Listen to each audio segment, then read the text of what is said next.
Bismillahirrahmanirrahim. Assalamualaikum warahmatullahi wabarakatuh.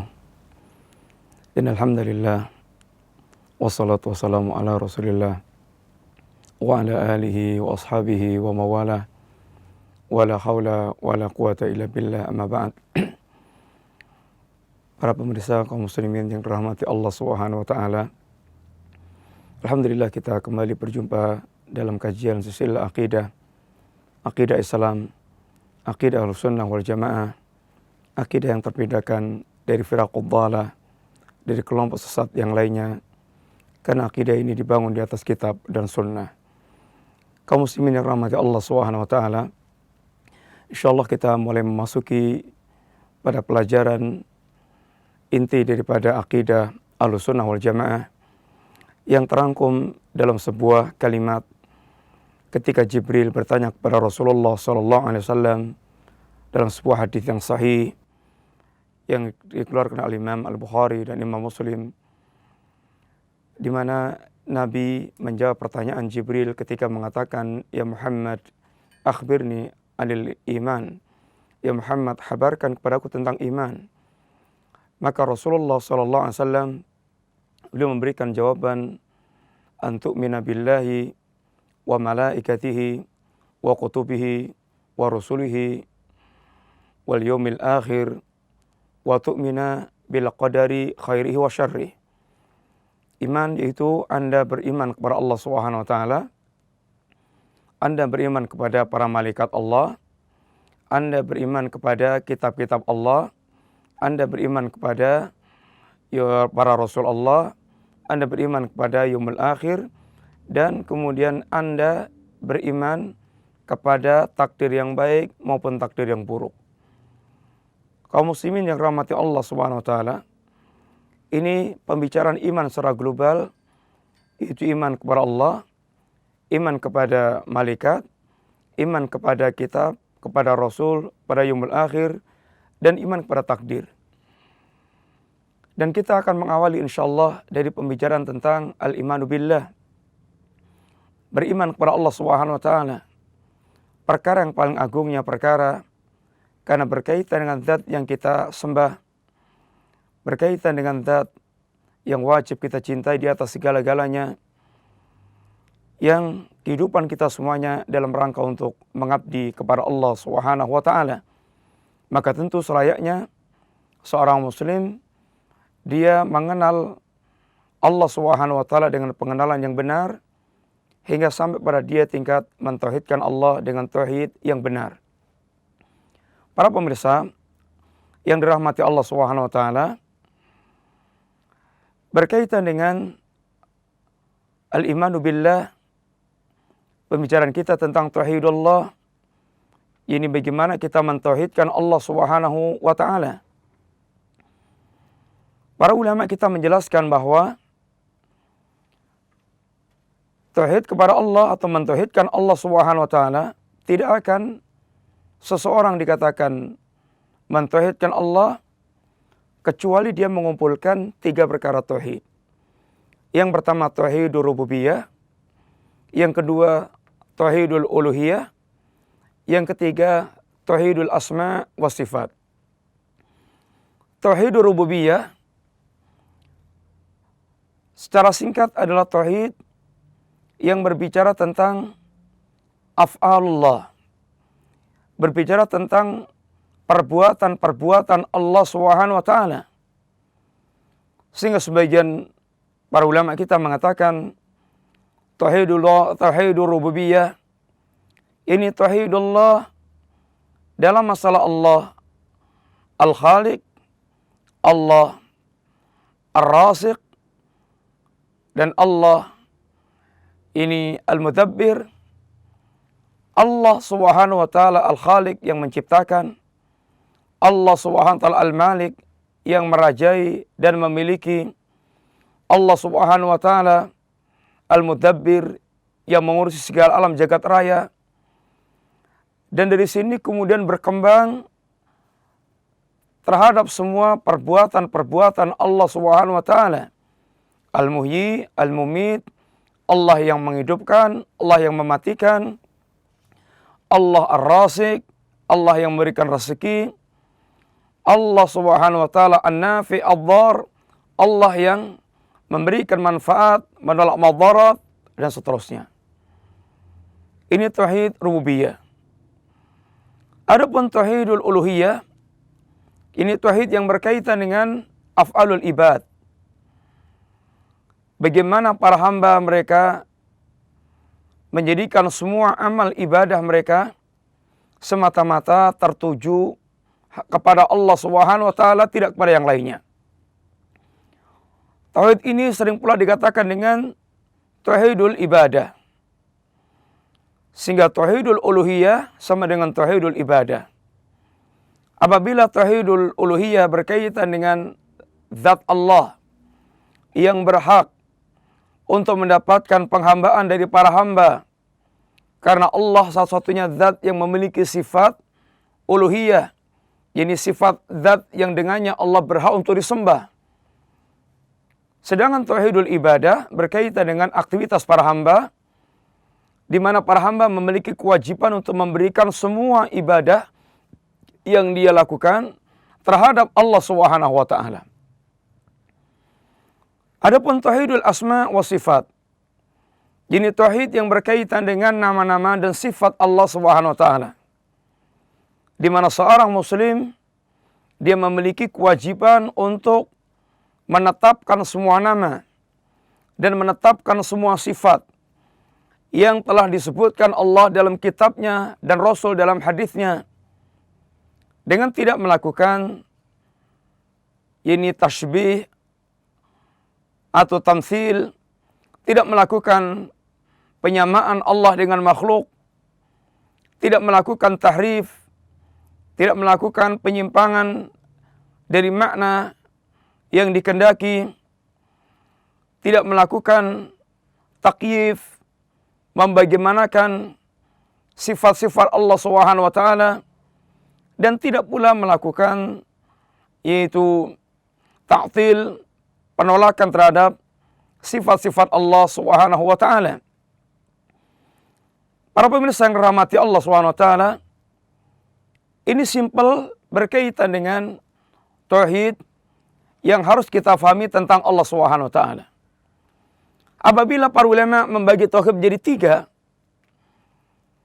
sebagian ulama membagi tauhid menjadi dua. Di antaranya mereka mengatakan tauhid itu adalah meliputi tauhidul ma'rifah wal isbat, atau tauhidul ilmi al-i'tiqadi. Tauhid yang berkaitan dengan ma'rifat, pengetahuan tentang Allah Subhanahu wa taala. Al-isbat, sesuatu yang wajib untuk ditetapkan terhadap Allah Subhanahu wa taala. Yang tauhidul ma'rifah wal isbat atau tauhidul ilmi, tauhid yang berkaitan dengan ilmu kita tentang Allah Subhanahu wa taala, wal i'tiqadi, dan perkara yang wajib kita i'tiqati, kita yakini tentang Allah Subhanahu wa taala. Maka tauhid ini sesungguhnya meliputi tauhid rububiyah dan tauhid uluhiyah. Tauhid rububiyah dan tauhid asma wa sifat. Tauhidul ma'rifah wal isbat atau tauhidul ilmi al-i'tiqadi, ini meliputi tauhidul rububiyah dan tauhidul asma wa sifat. Adapun tauhidut talab wal qasd, tauhid yang merupakan tuntutan dan tujuan, inilah nama lain daripada tauhidul uluhiyah, di mana seorang hamba dia tertuntut untuk mempersembahkan semua amal ibadah dia semata-mata terhadap Allah atau kepada Allah Subhanahu wa taala. Dengan demikian, baik ulama yang membagi tauhid menjadi tiga atau ulama yang membagi tauhid menjadi dua, sama. Hakikatnya adalah sama. Yang semuanya adalah kembali kepada rincian tauhid rububiyah, tauhid uluhiyah, dan tauhidul asma wa sifat. Tentu pertanyaan yang sangat penting pula adalah, apakah pernah kita mendapatkan dalil tentang pembagian tauhid yang tiga tersebut? Ataukah pembagian tauhid ini merupakan pembagian yang bid'ah? Ini pembagian yang tidak pernah dikenal di zaman Rasulullah sallallahu alaihi wasallam. Maka dengan singkat kita katakan bahwa kalau yang dimaksudkan dengan bahwa Rasulullah SAW bersabda at-tauhidu thalathatu anwa, tauhid itu ada 3 macam, tauhidul rububiyah, tauhidul uluhiyah, tauhidul asma wa sifat. Kalau teks seperti ini tentu kita tidak akan pernah mendapatkan dalam perkataan atau dalam sabda Rasulullah sallallahu alaihi wasallam atau dalam Al-Qur'anul Karim. Akan tetapi hakikat tauhid yang 3 ini, rububiyah, uluhiyah, al-asma wa sifat, itu telah ada pada semua yang ada dalam Al-Qur'an dan dalam pembicaraan Rasulullah sallallahu alaihi wasallam. Dan ada pada sikap tauhid yang diwujudkan oleh para sahabat Nabi radhiyallahu alaihim jami'an. Sebagaimana ketika para ulama membahas tentang syurutus salah, syarat-syarat salat, tentang arkanus salat, tentang rukun-rukun salat. Kalau kita tanya, apakah Rasulullah SAW pernah menyebutkan dalam perkataan beliau syurutus salah, syarat-syarat salat adalah ini, arkanus salat adalah ini. Tentu kita tidak akan pernah mendapatkan yang demikian dalam pelajaran yang disampaikan Rasulullah SAW. Akan tapi para ulama kemudian merumuskan syurutus salah, arkanus salah, dan sebagaimana juga para ulama menjelaskan tentang macam-macam tauhid. Ini semuanya adalah hasil tatabbu, hasil mutala'ah, hasil pembahasan terhadap semua nas-nas yang ada dalam Al-Quran dan Sunnah Rasulullah sallallahu alaihi wasallam.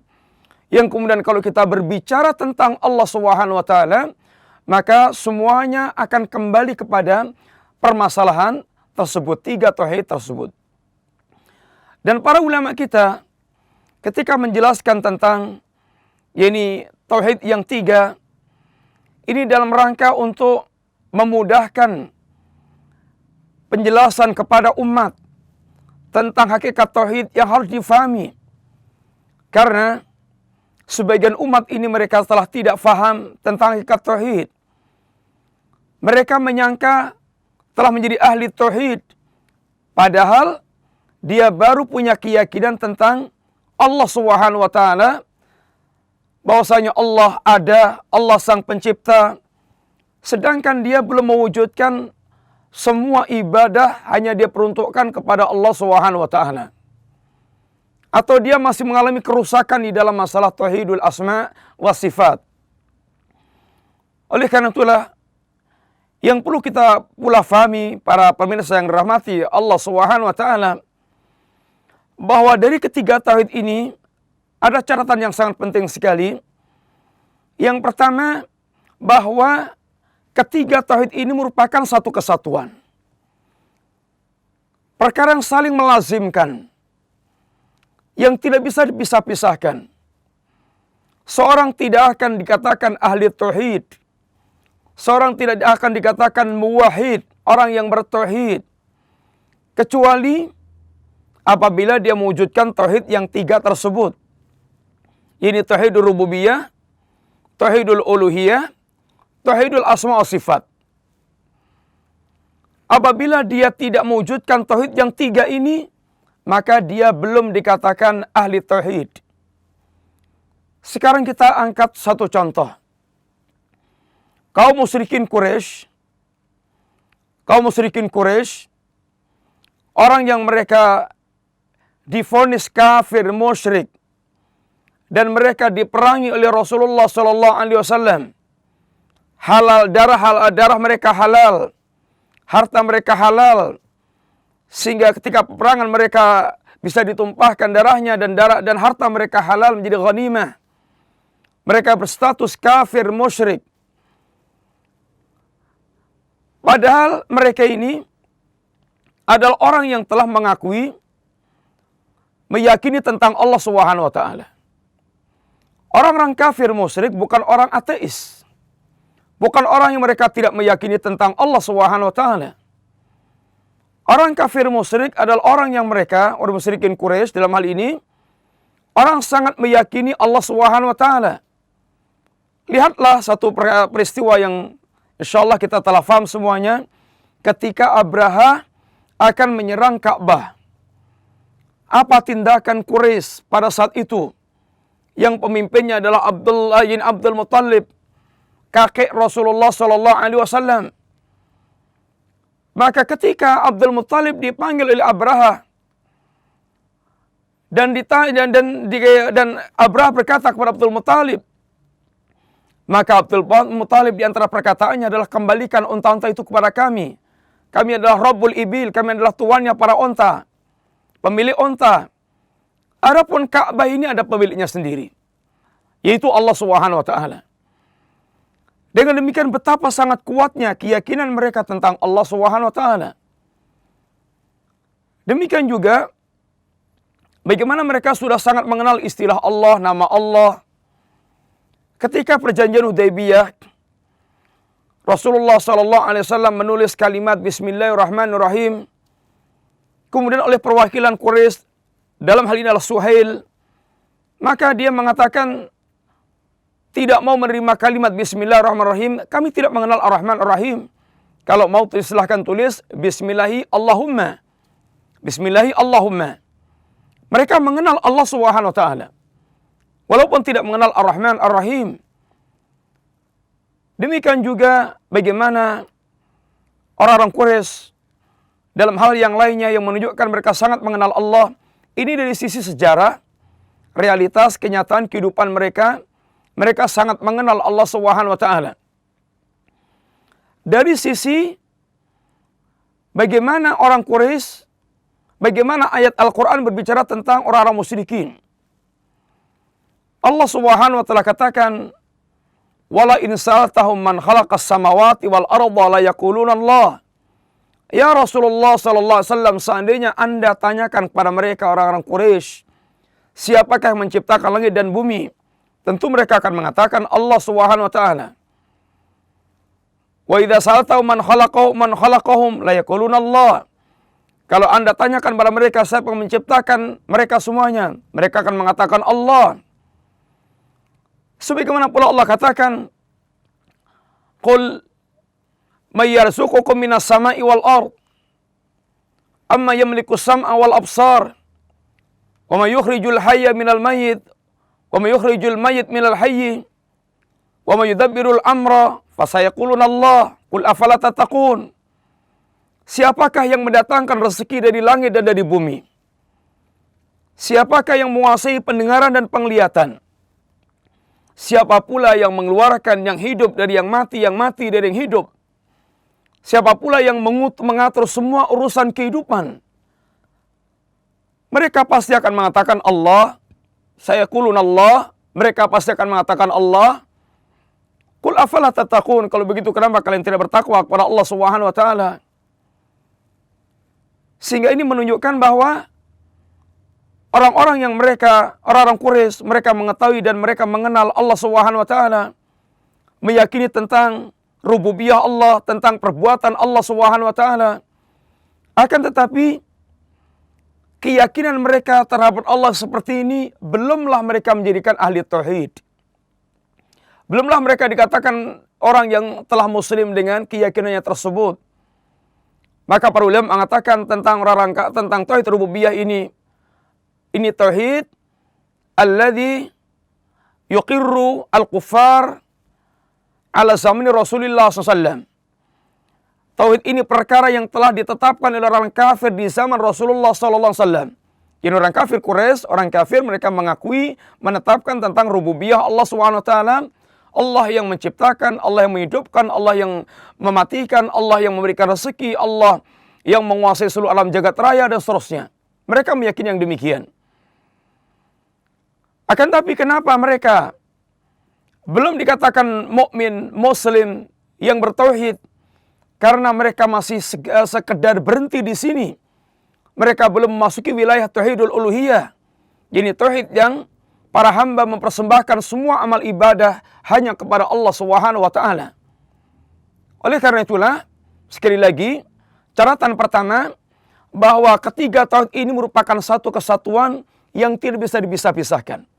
Belum dikatakan seorang muwahhid, seorang ahli tauhid, sampai dia mentauhidkan Allah dalam tiga perkara tersebut, yaitu tauhidul rububiyah, tauhidul uluhiyah, dan tauhidul asma wa sifat. Ini catatan yang pertama. Catatan yang kedua, bahwa yang menjadi inti dakwah para nabi dan para rasul adalah tauhidul uluhiyah. Bagaimana menggerakkan manusia dan mengajak manusia semata-mata mereka menjadikan amal ibadah mereka semuanya tertuju kepada Allah Subhanahu wa taala. Bagaimana amal ibadah mereka semata-mata tertuju kepada Allah Subhanahu wa taala. Sehingga semua nabi dari awal sampai akhir, dari Nabiullah Nuh sampai Nabiullah Muhammad sallallahu alaihi wasallam, mereka semua tema dakwahnya yang sama adalah mengajak kepada mereka untuk menegakkan tauhidul uluhiyah. Lalu apa hubungan antara tauhid rububiyah dengan tauhid uluhiyah?